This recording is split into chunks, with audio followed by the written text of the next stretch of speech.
All right, guys, welcome back. Today we have a very special live training with Ben Leonard. He's going to give you the inside look how to sell your e-commerce business the right way for seven figures. I'd just like to first off welcome Ben. How's it going today? Yeah, it's good. It's great to be back with you, Gary, presenting live. So thanks for having me. Excellent, excellent. And also because we are live, if you can and see, if you can see and hear us, can you please type in the chat your name and where you're joining us from? Okay. So we had dozens of people that signed up for this webinar. I think this topic is more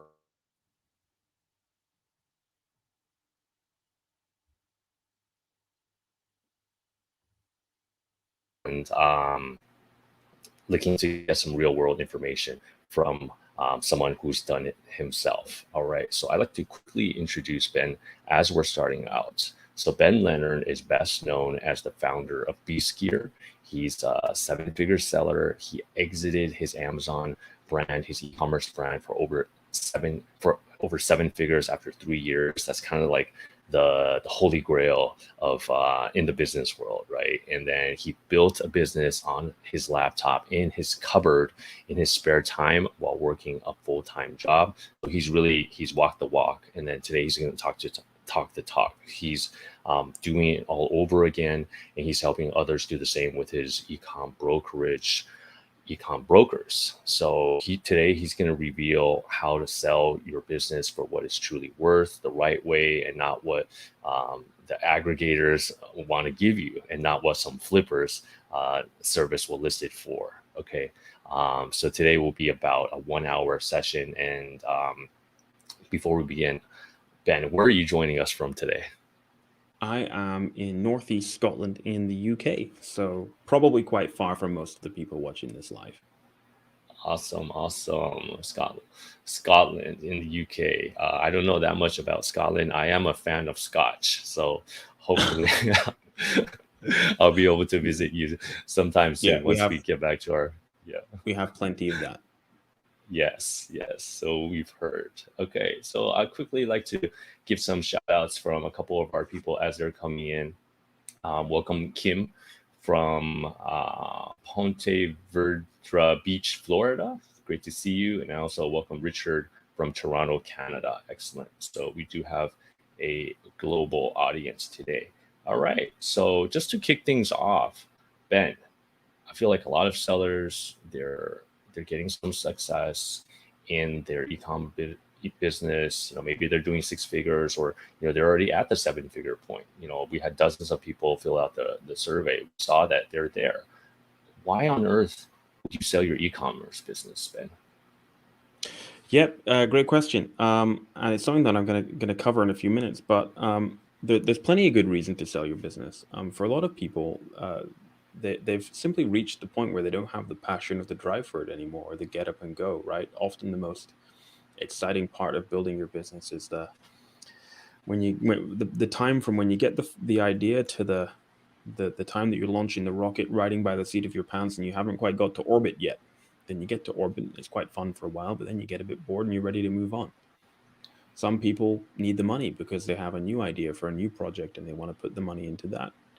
Or some people have simply grown to recognize that they have actually built a very valuable asset, and at this point in time it could be a good opportunity for them to take some serious money off the table if they plan their exit right. Lots of reasons. Absolutely. All right. So now that we have that on the table, let's go ahead and start this training. So, Ben, should we start with your screen share? Yeah, absolutely. Can you see it? Okay, 1 second. Let's bring it up. All right. All right, let's Let's rock and let's roll. do this. Okay, so how to sell your e-commerce business the right way. So a little bit of background on. So Gary gave you a bit of an intro, but I'll just quickly talk about who we are. So I'm from Ecom Brokers. Who are we? That's me and that's Allison. So Allison's got more than 20 years mergers and acquisitions experience. She started out in pharmaceuticals, so it's pretty easy to tell the types of experience she's had doing M&A in that industry. She owns an accountancy firm called Mint Accounting, and she's a chartered accountant with she specializes these days in e-commerce, and she actually ran the accounts for the brand that I exited for mid seven figures. I'm Ben Leonard. I founded Beast Gear, built it to mid seven figures, and I sold it in 2019. And now I'm a brand builder and a consultant. And what's important is I've been there and done it, but I'm still doing it. I don't think it's good enough to say, oh, I owned a brand, but I sold it in 2019. I still need to be able to say, and I'm still doing it now, so I still understand what it's like to be in your shoes and our clients' shoes when we're helping them plan their exit. And so we created Ecom Brokers because we decided we could do a better job. I sold Beast Gear through a broker. That broker was pretty average. There's quite a lot that they didn't do.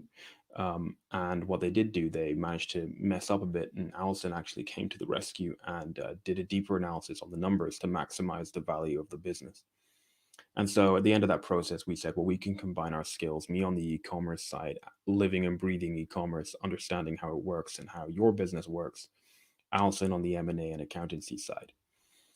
We're in the UK, which is a really interesting spot to be in, considering everything that's going on between North America, the UK, and Europe. But we work with clients all over the world. Geography kind of doesn't matter anymore in the modern world that we live in. Gary's over in Japan, I'm in Scotland, and we're talking like we're in the same room. So Gary asked a very good question. Why sell? That's actually a pretty, if I may, that's not the right question. The right question is why make your e-commerce business sellable? Because ultimately one day you're probably going to want to sell. There has to be some kind of an end game. Some people will be screaming, no, Ben, I don't want to sell. I love my brand. It's my baby. But what's that situation going to be like in 5 years, 10 years, 15 years? The industry is moving so fast. You might keep up with it, but you might not. Your situation might change. Your life might change. You never know what's around the corner. One day you might just wake up and you just don't want to do it anymore. Or there might be a really good reason that circumstances change and you just can't do it anymore. And the problem with that is if your business isn't ready to sell and it's not sellable, then you can't sell it that day that you wake up. You're going to have to then go through a process, right? So why might you sell? Maybe you need the money because you have a new project that you're more passionate about than your existing brand, or because you want to sail around the world. We're literally selling a guy's business right now who's bought a yacht. He wants to sell his business and then sail around the world. It sounds quite, romantic, but it's true. It's what he wants to do. Or maybe you just want to live a life of leisure. I would find that kind of boring, but for some people, that's what they want to do. Maybe you recognize the business you want to get out where you're still going. Ben, I'm sorry to interrupt. Your audio something got really muffled. I don't know if something happened with your mic. Move my mic a bit closer. 1 sec. That's better. That's better. Okay, let's try. Is that better? That's better. Yep. Cool. So yeah, maybe you recognize your business is growing, but it hasn't maxed out yet, so it's a good time to get out. Maybe it's just time to move on, right? You no longer have the time or the inclination to run it. You're not passionate about it anymore, and maybe you don't have the resources to scale it and take it where it deserves to be. And maybe you just recognize that your business is in demand. You build a great business or a great brand, it's very valuable, and you recognize that you can sell it for great money and possibly life-changing money. So why would you need to plan now, even if you may not want to sell for several years, or you may not even think that you ever want to sell? Well, you can't just wake up and decide to sell. You have to wake up earlier than that, preferably about now, and decide to prepare so that when the day does come that you wake up and decide to sell, you have a sellable business. So you can wake up at that point and decide to then implement the plan you have to take your already sellable business to market. If you don't know where you are, you're orienteering without a map, right? And orienteering without a map and a compass is not a good idea. You're going to end up calling the emergency services to help you.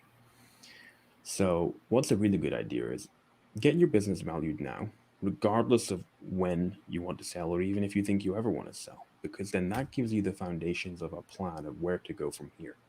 Great. I know my business is worth $1 million. I have an ambition to sell it for 2 million. Now I can start reverse engineering that exit and thinking about what are the things I need to do to get from A to B, for example. And what you should be doing is then working with an expert to do that, to make the business both sellable and valuable on a time scale that works for you, not the other way around.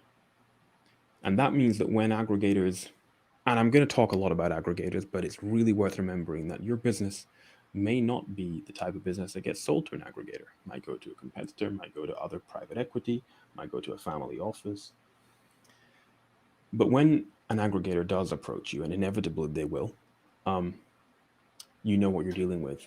You have your map and compass, right? You know where you are. And that gives you a lot of clout when they come to speak with you. So that takes me nicely to asking the question, well, how do we value an e-commerce business then?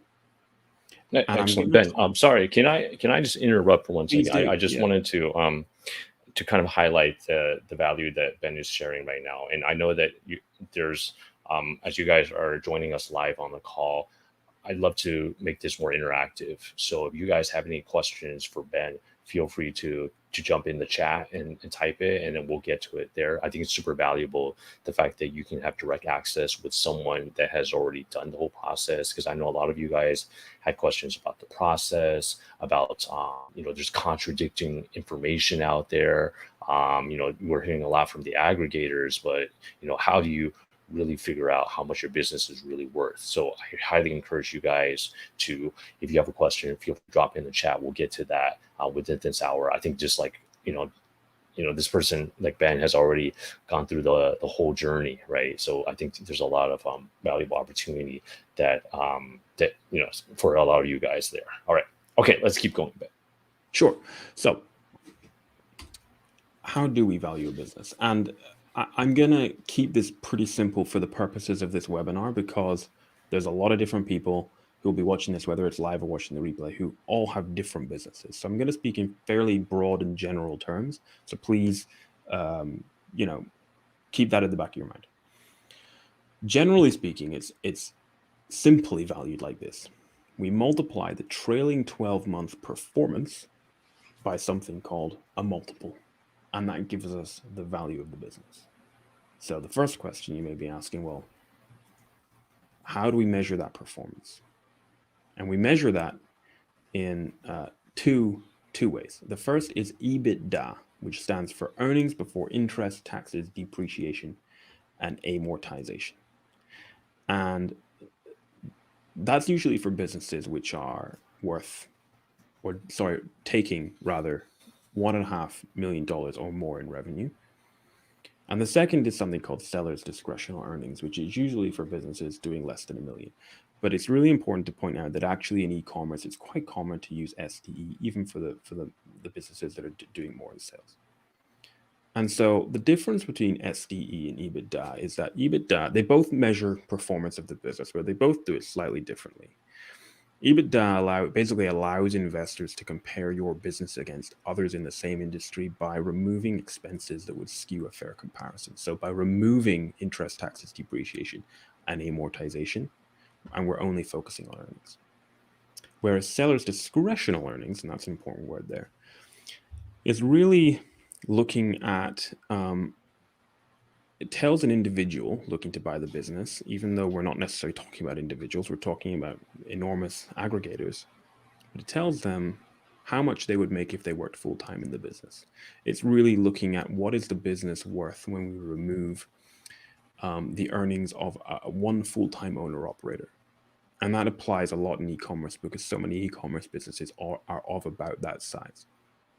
More often than not, we use SDE in e-commerce because it gives buyers a more accurate reflection of how that brand would look once they strip everything out and just absorb the operations into their existing setup and portfolio, okay? And therefore, for the purposes of the next part of this presentation, we're gonna focus on SDE rather than EBITDA, okay? So for simplicity, net income plus add backs and adjustments equals seller's discretionary earnings.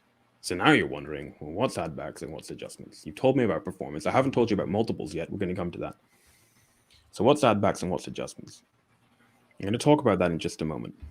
But before I get to that, we then take the seller's discretionary earnings that we've just got by taking your net income. So you know what your net income is, right? At least I hope you do. Plus your add backs, plus your adjustments. We multiply this SDE by a multiple. That gives us the price of the business, okay? That doesn't include inventory. That doesn't include the landed cost of inventory that you have on hand at the time of the deal. That's really important to note. Okay, So now let's talk about these add backs and adjustments. And jump in, anyone leave a comment. Gary, jump in if you want to talk about anything at any time, okay? Add backs then. These are personal related discretionary expenses. Phone, travel, salary, health insurance, office costs, consulting, owner's payroll, internet. Typically, there's often other one-off costs which will not be repeated. So IP there, that stands for intellectual property. If you paid for a trademark in the last 12 months, you've paid for it, it's done. The new owner is not going to have to pay for it. A video that you had made about one of your products has been made. The new owner is not going to have to repeat it. Photography you had done for your products has been done. The new owner is not going to have to repeat it. So anything personal that's not going to apply for the new owner, and anything one-off that's not going to apply for the new owner, usually can qualify as an add back. And when you're working on your own, dealing directly with an aggregator, you can typically get away with the basic ones: phone, travel, salary, health insurance, office. It can be more difficult to push through some of these. And also when you're working with a flipper service, they won't necessarily go into this type of detail. Where a good broker will really add value is on the adjustments. Adjustments recognize changes in the profit and loss sheet in the valuation period, which, as I mentioned before, is usually the trailing 12 months. Not always. Sometimes it's actually a smaller period of time, like 6 months or 10 months, for a variety of reasons. Usually it's 12 months. So adjustments recognize change in the P&L in that time, and it's legitimate to adjust for that change to recognize what is the true value of the business at the time the new owner is going to take it on and once it's in their hands. And usually these changes are in the form of changes to the costs, profit, and shipping methods, for example. And I'm going to give you a few examples. So for instance, suppose you have a product and 3 months ago you negotiated a new lower price with your supplier. Well, it's entirely reasonable when you think about this. The new owner is going to get the benefit of that lower cost of that product. And yet, if we purely value the business on the trailing 12 months, you're only going to get the benefit of that lower cost for the last 3 months since you got the lower cost, right? You're only going to get that extra profit from having a cheaper product from your manufacturer contributing to your SDE for the last 3 months. So it's entirely reasonable that we go back for the full 12 months and adjust as if that product had been at that lower price for the full 12 months. On the flip side, you might have increased the price of a product that you're selling 4 months ago. And when you did that, you didn't see a dip in sales.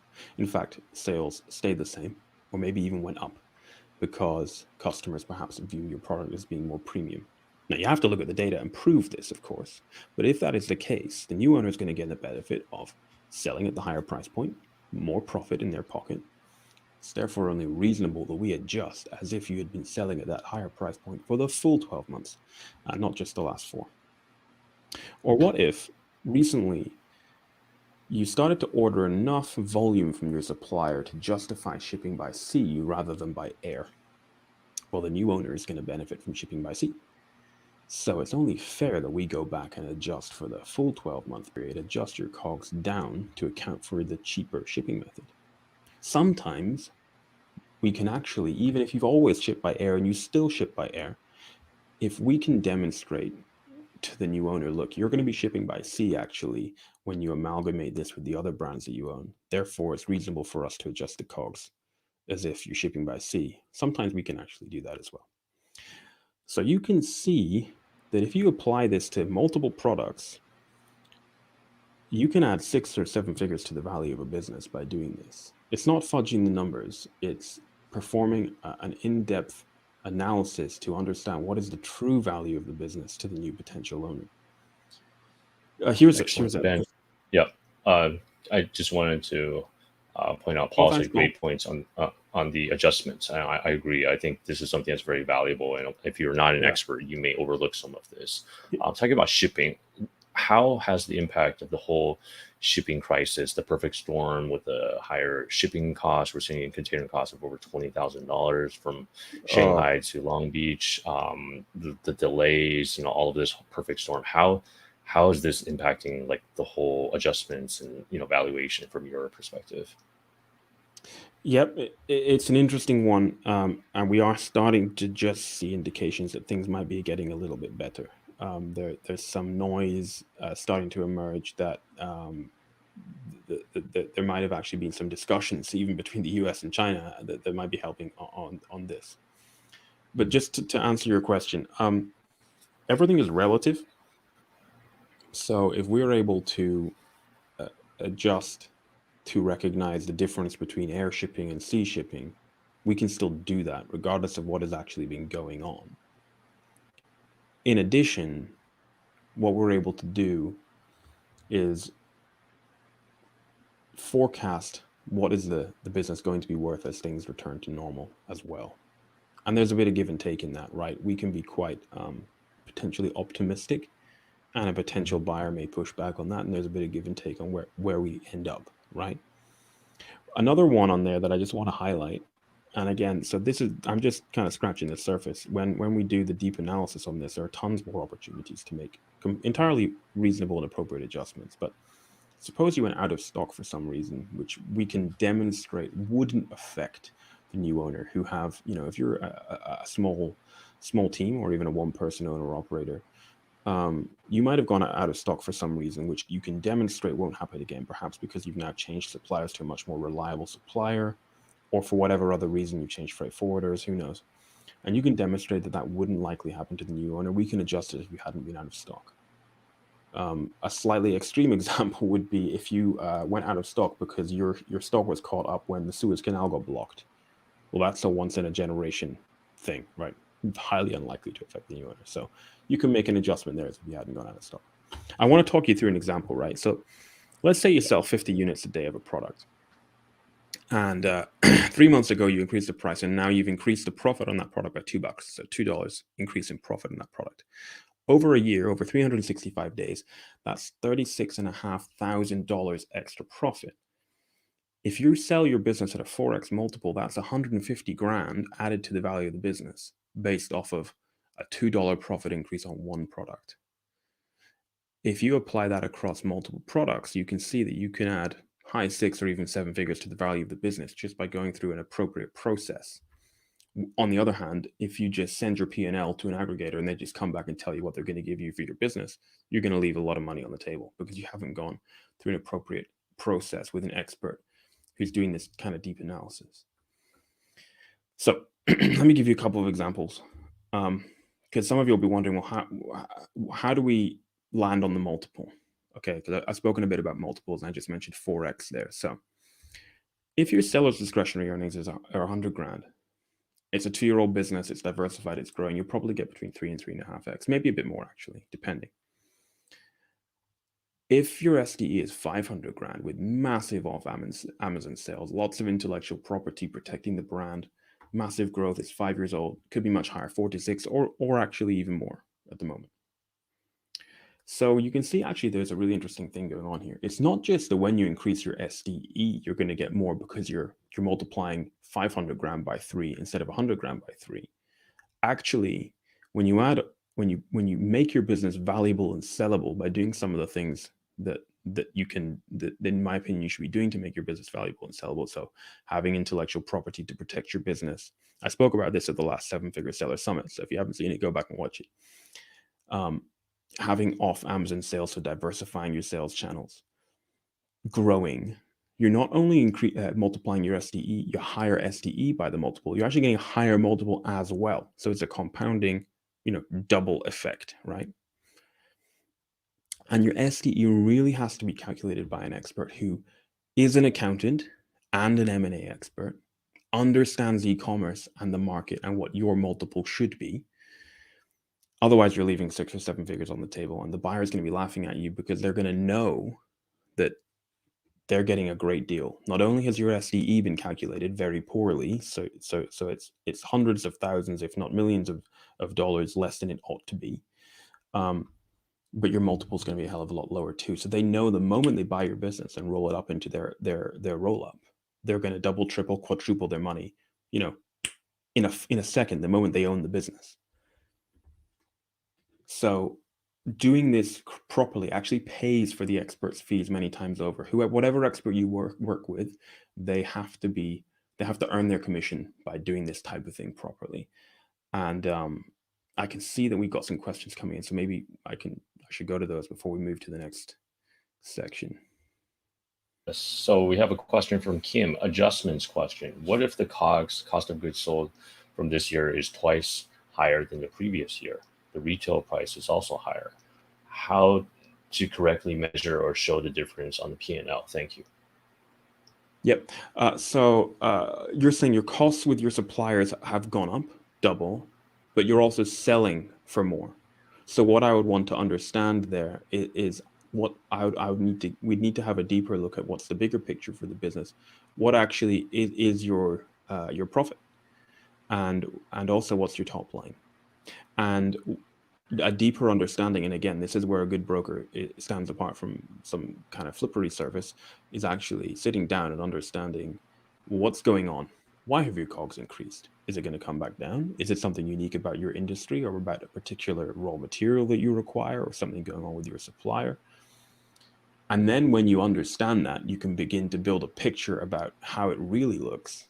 And you can also do your homework and get an understanding for the particular industry you're in. What is the outlook for that?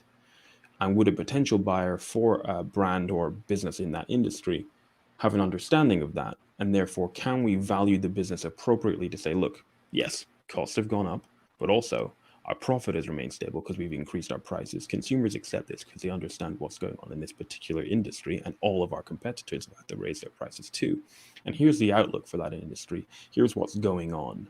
Raw material costs are coming down because, yada, yada, yada. Maybe you're selling wooden products, and we all know the price of wood has gone crazy, for instance. I can see you've just added there, you got 30% profit. So if you've increased your prices to maintain, there you go, change of raw materials. So yeah, these are all the types of things that we would look at. And that's where a deep analysis of what's going on in your particular industry is important. And buyers who are interested in buying brands like yours ought to have an understanding of that, and they know what they're getting into, right? Right. So two things. One is, Kim asked, how do you correctly measure or show the difference on the P&L? And secondly, I believe, Ben, at the end, you will be sharing how people can connect with you, right, to learn more. And, like someone like Kim might be interested in. So this is more, when we're getting one-on-one. deeply into the specifics of your business, Kim, we can have a conversation and actually do this type of analysis. So yeah, please do get in touch. When we're making these adjustments to the P&L, it's always displayed. Like, you have to be transparent and say, these are adjusted numbers, and here's why we've adjusted, and here's why that's justifiable. And often a conversation that ensues. Okay, excellent. Kim, great questions. And Ben, thanks for the explanation. I hope that helps. Cool. Okay. All right. Next question is from Mark. We are brand registered and selling on Amazon for over 5 years. Is selling to a wholesaler, turning over the Amazon buy box to them, a bad idea if sales and margin increase? What do you think? Not necessarily, but it depends on what you want to achieve. Some buyers will want to have full control and will not be happy taking on a wholesale relationship as well. However, some will be perfectly happy with that, and they'll be happy for the wholesaler to continue. So again, that's a conversation about how you market and position the brand to the right buyers. Some buyers are set up to deal with wholesaler relationships. Some aren't. Potentially it's something that you're interested in doing and then stopping before you sell, for example. That, horses for courses, right? Generally speaking, among the roll-ups and the aggregators, they want full control and they're less interested in wholesale relationship. But that's not to say that the more progressive and smart among them don't recognize good business. And if you're seeing, Mark, that actually sales and margin is increasing for whatever reason, then those who are set up or willing to take on a wholesale relationship will be open to that. All right, excellent. So hope that helps. Kim says, thank you very much, Ben and Gary. All right, Pleasure. so Here to help. shall So, we get back to the slides, Ben? yeah, absolutely. So we've spoken about how an e-commerce business is valued, and why you need to get your SDE or EBITDA calculated by professionals who understand the situation, understand accounts, and they understand how to value a business, because this will pay for their fee multiple times over. And what's kind of ironic, actually, while we're on the topic, is that buyers will say, "Deal with us directly. Don't pay an expert." What that really means is, please don't work with an expert who will properly calculate your SDE and your adjustments and your add backs, because they don't want to, because business is business and they want to get your business for as little as possible. Don't get me wrong, I work with aggregators every day, and generally speaking, I like them. But they want to buy your business for as little as they can, for obvious reasons. But they can well afford to pay you what it's really worth. Because as I mentioned a few minutes ago, the moment they do buy your business, it's going to be worth double, triple, 4 times as much just by being in their portfolio. So they can afford to pay you what it's really worth. So how can you sell it? You can go direct to a buyer, or they approach you, and they will find you, because they have big lists and they're actually just scraping Amazon to find business owners, and they're just kind of cold approaching everyone, regardless of whether they really want to buy their business or not. You might have a terrible business and you'll get a letter from an aggregator saying they want to buy your business, and it's incredibly exciting. Then you tell them your numbers and they say, no, we're not interested. So initially it seems wonderful, but ultimately when you're dealing direct and working on your own, you're going to get a lower price and terms and structure to suit the buyer. They want to take your business and give you pretty poor terms and pray that you don't bring any other buyers to the table, so they don't have some kind of a bidding war. And they want to make sure that your SDE is calculated as low as possible, and they offer you as low a multiple as possible. And that's fine. Business is business. That's what they want to do, and that's okay. In the same way, you want to try and buy a car or a house for as little as you can. And it's hard work. It's incredibly hard work doing this on your own. You think running your business is hard? Try running your business, keeping it growing whilst trying to navigate your way through an exit on your own. You're going to drop one of the balls at least, and that's when the wheels start to fall off. So an alternative to that is to flip it. You can use a generic flippy type service to flip your business. And I would never dream of you've worked hard on your business for several years. Why on earth would you then relegate its value to being flipped? It needs to be carefully and considerately sold. And when you do use one of these services, inevitably you end up with a lower valuation, because they're working at scale with potentially hundreds of sellers at a time. And it's not a particularly bespoke service, and it's not M&A experts or accountants that are doing the valuation. It's a team of people who've been trained in how to use a Google Sheet template, pull out reports from Amazon and Shopify or whatever you're using, and slap a value on it based on the average of what they've sold recently. They don't know how to do a deep analysis that only an accountant knows how to do to arrive at the appropriate adjustments and add backs. And they don't know how to properly research your market and cast a wide net to find a pool of potential buyers, rather than just listing it on their website like the eBay of businesses and hoping someone comes along and finds it. They don't really do very much work in exchange for their pretty ridiculous fees that don't really end up paying for themselves. And the service tends to be poor because they are operating at such scale. It's not a very bespoke service. So in response to the problems of those two models, another one emerged, which was consultants. So these e-commerce, FBA or e-commerce M&A consultants, as they market themselves as, boast their incredibly low fees. We charge only 4 or 5%. It sounds great. But what you don't know is they're double dipping. Rather than do any particular amount of work to maximize the value of your business, or even if they have done a little bit, what they then do is simply email out, 50 or 100 aggregators and see who wants to take a look. And whoever buys it pays that consultant 50 grand, 80 grand, gives them a car. And so this consultant isn't working in your best interest to get you the best possible deal. Rather, they're working to get a bit of a commission from you to get you in on the first place, and then take a hefty referral fee from an aggregator. So that's not a great model. So in response to that model, you can list it on a marketplace. These marketplaces look fantastic because they don't have any fees. You don't pay the fees the buyers do, which is fantastic. But unfortunately, it's not true. Because when the buyer pays the fee, that money doesn't come out of thin air. It comes from somewhere, and it comes from what they would have paid you. So inevitably, you still end up working direct with the buyer and all the problems that has that we discussed. You still haven't had your SDE properly calculated and your adjustments and add backs. You still haven't had a deep analysis of the market and finding the pool of right buyers who may not be aggregators, might be private equity, might be a competitor, might be family office, lots of other buyers that aren't necessarily aggregators. And you still pay the fees because they take it out of what they would have paid you, and you're on your own. And again, poor service because they're operating at such a scale.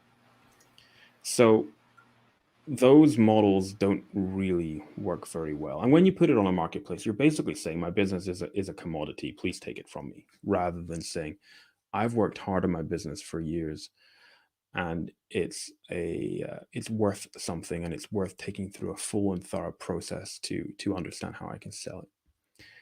And so the solution is to use a qualified brokerage. These need to be experts with lived experience on all sides. They need to have been e-commerce business owners themselves, preferably now as well, to deeply understand what it is like to be in your position, to juggle all the things you're juggling, to be dealing with suppliers in other countries, to be crying down the phone to Amazon seller support at 3 a.m.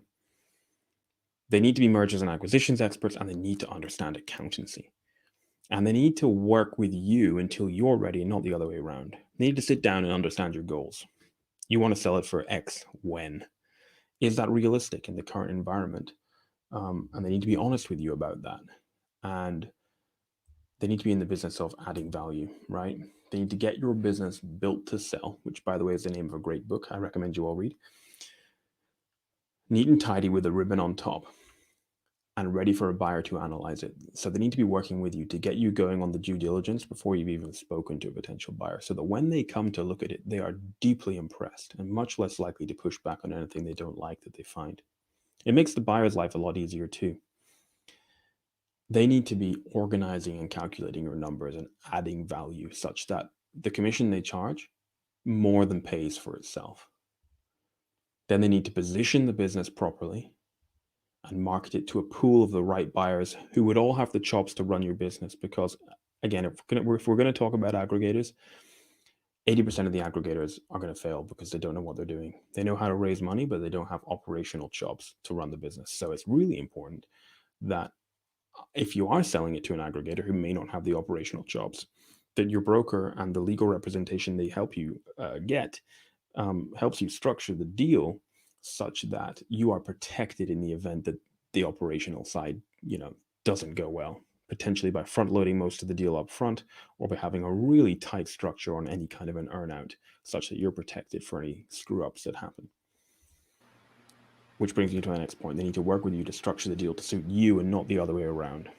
I'm seeing more and more somebody gets cold approached by an aggregator. The aggregator says, send us your numbers. You send them the numbers. They write back saying your business is worth this, and here's what we're going to give you for it, and here's our deal, and please sell it to us. And people take the deal because they're presented with a pretty high number, possibly more money than they ever could have imagined getting.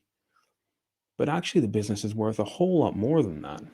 And the deal structure is really poor. But these business owners who are great entrepreneurs, but unfortunately have never sold a business before, are just naive and don't actually understand how the process is supposed to work. And in every other industry, can I just quickly interrupt? We had please do. This is great. And before we talk about the deal structure, which is one of the top challenges a lot of the sellers are facing right now, Richard had a question earlier. Can you explain why the business is worth 4x more immediately after being acquired? Thank you. Yep. So may not be 4x, but whatever it is, whether it's 2, 3, 4x or more, it's worth more immediately after being acquired because they've rolled it up into their portfolio. So they've just taken all the profit that your business is making and added it onto all the profit that all the other businesses they own is making. And if you remember the slide I showed you previously, where I said that it's not just a case that when you have a higher SDE, you're multiplying it by the same multiple. But when you have a higher SDE and all these other things that contribute to the value of your business, diversification, IP, growth, age, you're also increasing the multiple. So if we took your business and rolled it up with Kim's, right? Rolled those two brands together under one new business and then added Mark's as well, we'd be adding all the diversification of all your different businesses, all the intellectual property, all the growth you've ever experienced, all the age and history, all the other assets you have, all your social media, and of course, all the profit that you're making. And so whereas we might have applied just 2x to yours and a 3x to yours, Kim, once we roll them up, not only are all those other things rolled up together, but we're actually compounding it. And then the multiple on all of those things together is bigger. So it's actually together, it's worth, the multiple is more than the sum of its parts. I hope that makes sense. So that's why I'm saying that aggregators in particular, suppose if they dealt with you directly, your SDE had been undercalculated by several $100,000. And suppose they paid you 2.5 instead of 3.5x.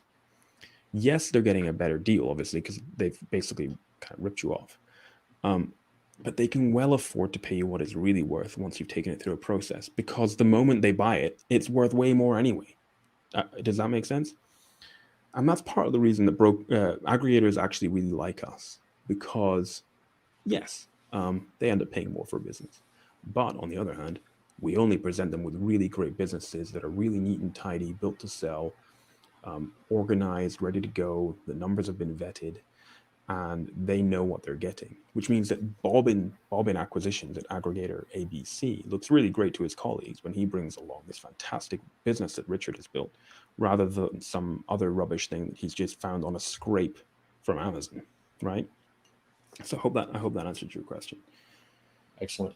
All right.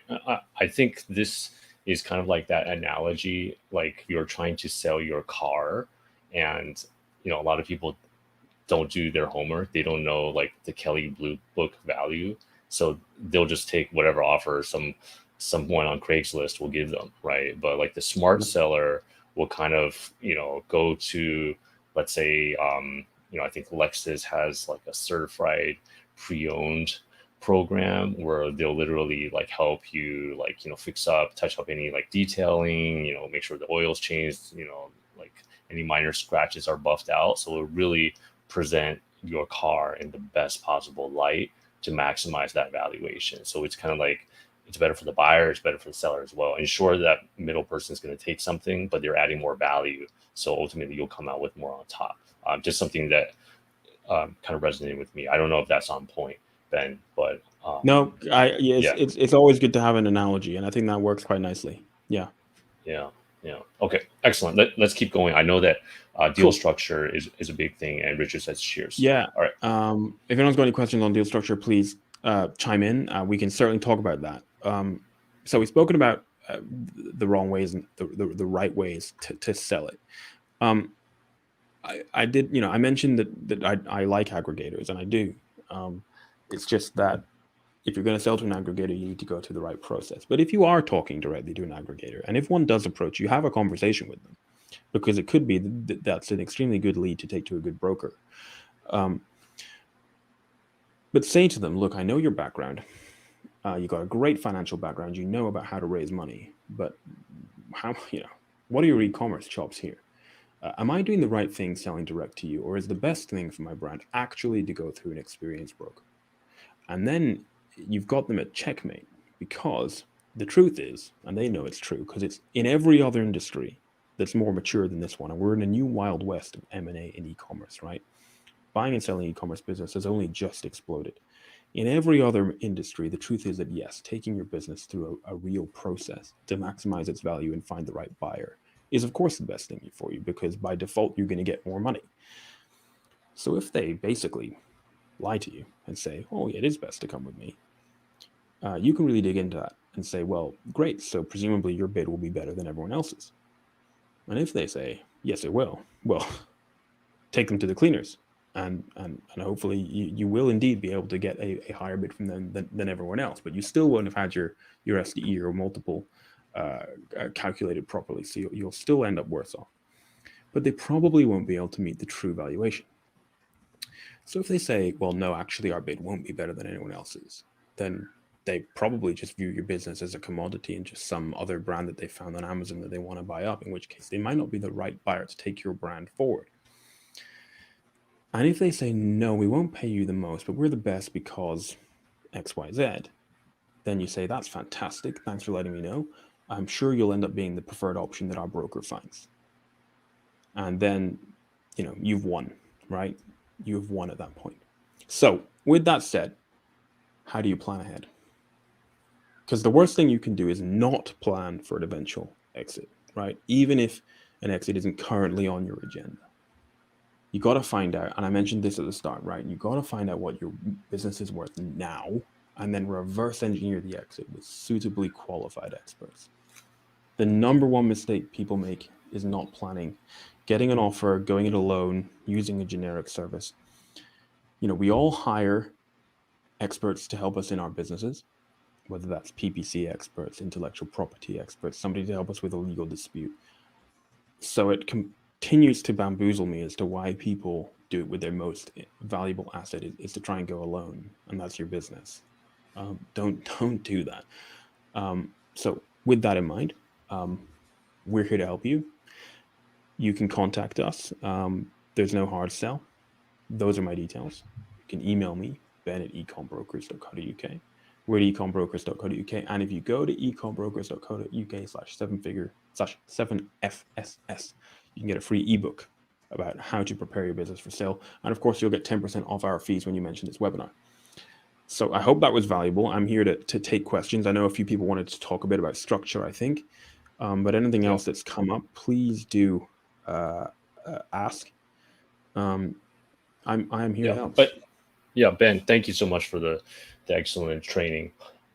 Just very quickly, guys, you can get a free ebook from Ben at ecombrokers.co.uk/7FSS. What exactly is in that ebook, Ben? It's a PDF guide on how to prepare your business for sale. So going a bit deeper on all the things that I said, but the things that people need to think about in terms of what condition does your business need to be in, and what are the big issues that you need to actually be aware of and be thinking about before taking your business to market.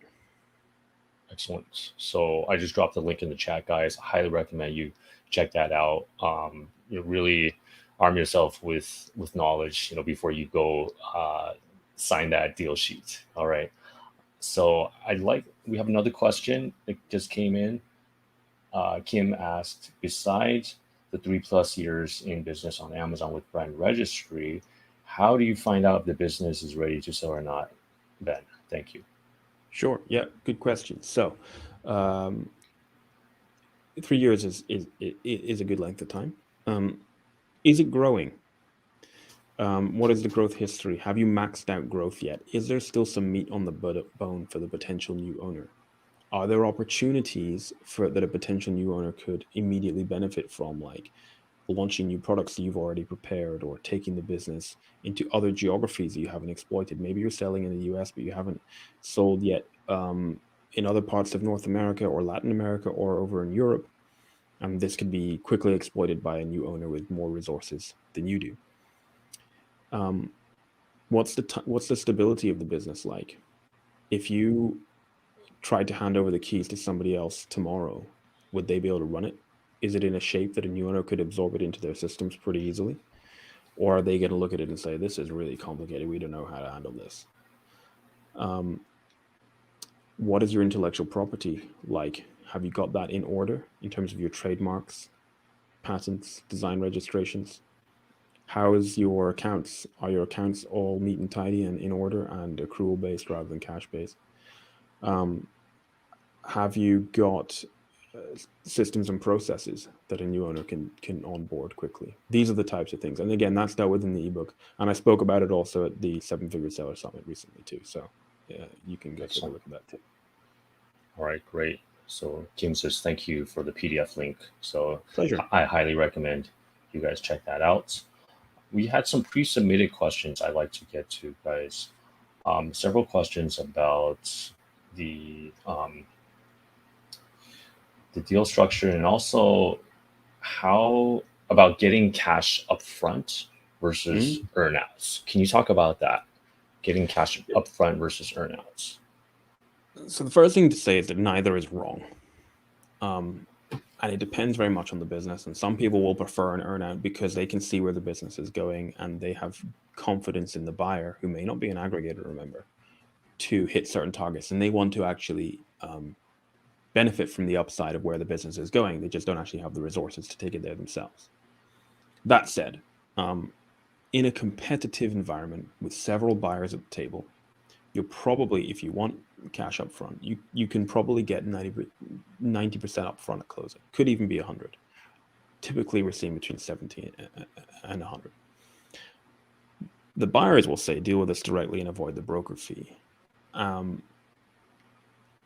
Because what's interesting is they want to buy your business in the 1.5 to 3x range and hold back a portion of the price, say 10%, in something called a stability payment.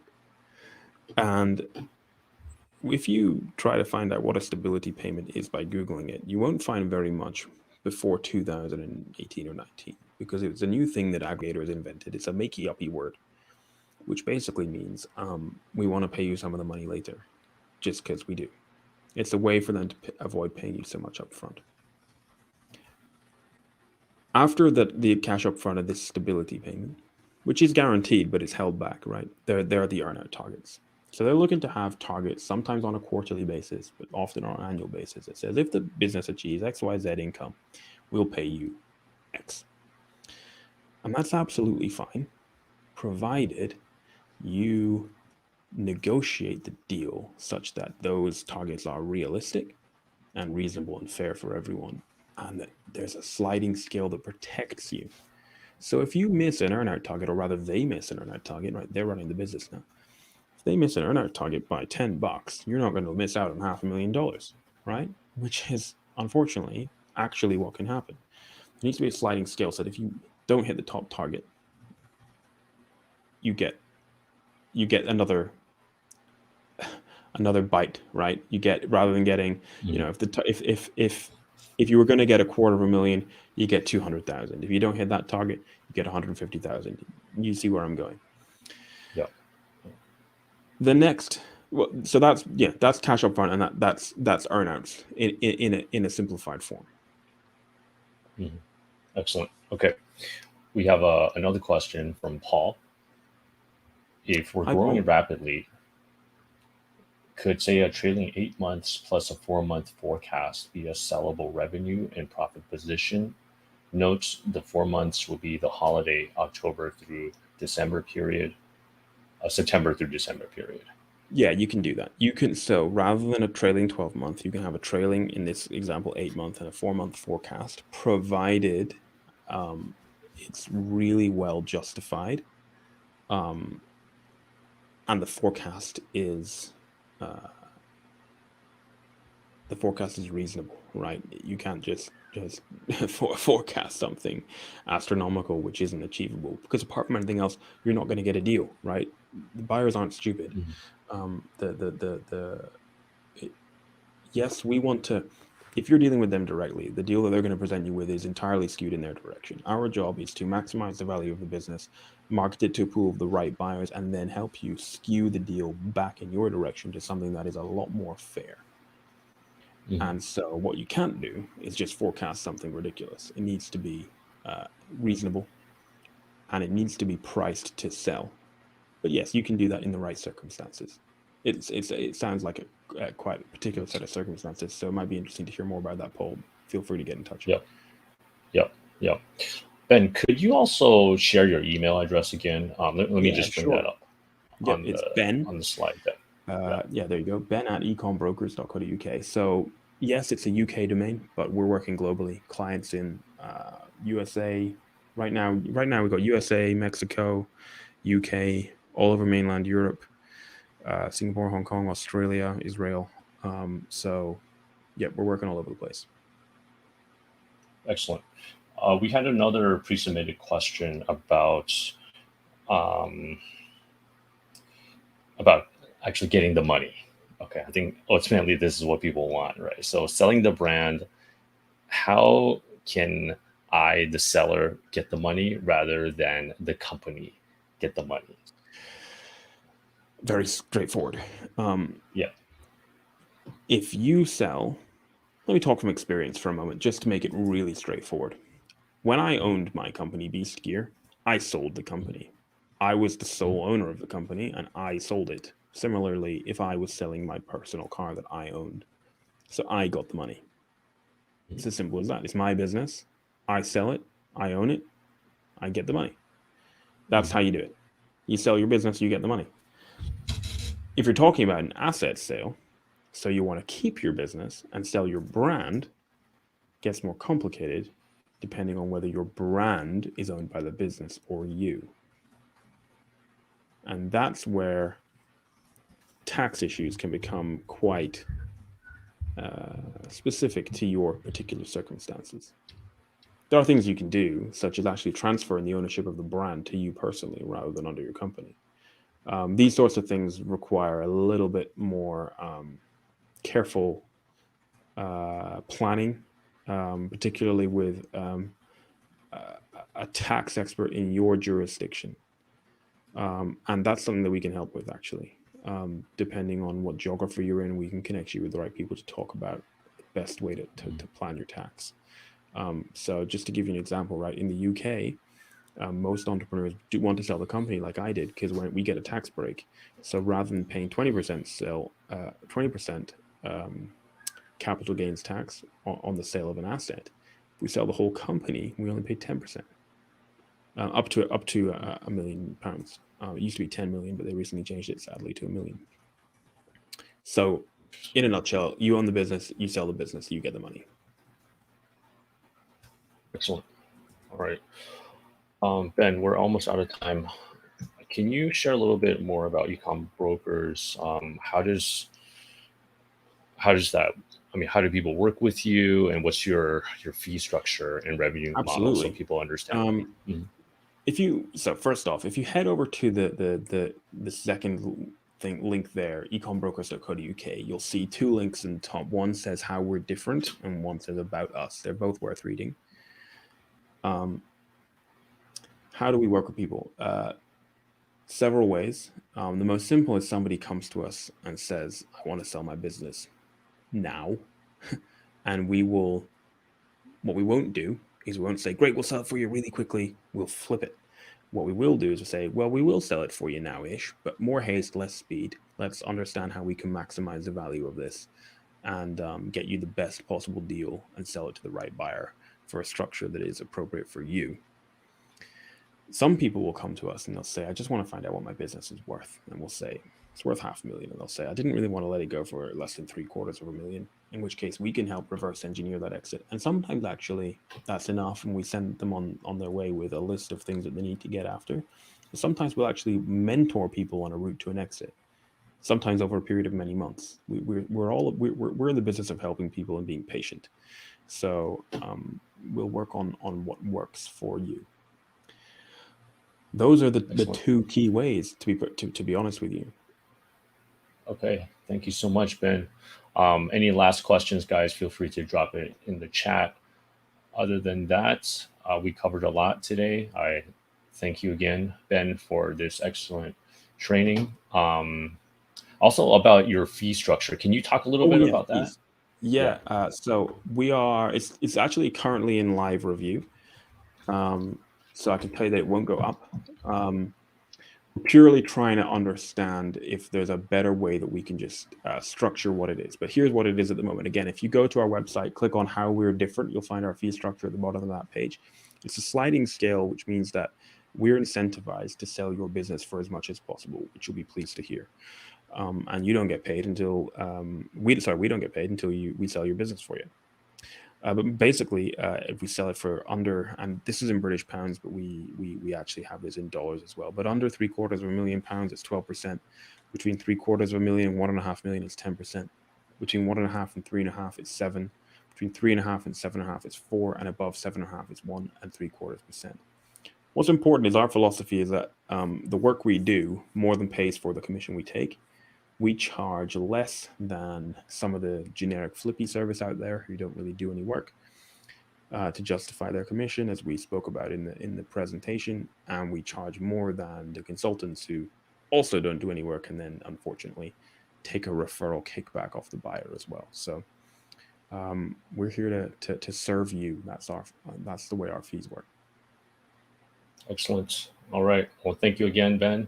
Very valuable session today, and we covered a lot, starting from why you should sell, how you can sell, the different suspects out there, how ecom brokers can be different. And I think a lot of the experience that Ben has gone through himself will be valuable for you guys. Highly recommend that you contact Ben, get that free ebook as well, so that you can plan ahead, right? As Ben said, the biggest mistake is not planning at all. So you're kind of like trying to sell that car without having a number in mind, right? Yeah. And I guess the last thing I would add is there's no hard sell from us. We're here to help, and if we aren't the right people to help, we'll connect you with the right people who are. That's the most important thing. Awesome. All right, thanks again, guys. And Kim says, great questions, scary and transparent info from Ben. Appreciate you guys. Thank you, Kim. Good luck with your business as well, and let's keep in touch, guys. All right, so great session today. Good luck with Q4, guys, and good luck for those of you guys that do want to sell your business. And we will see you guys at the next session. Thanks, guys. Bye, everyone. Thanks. See ya.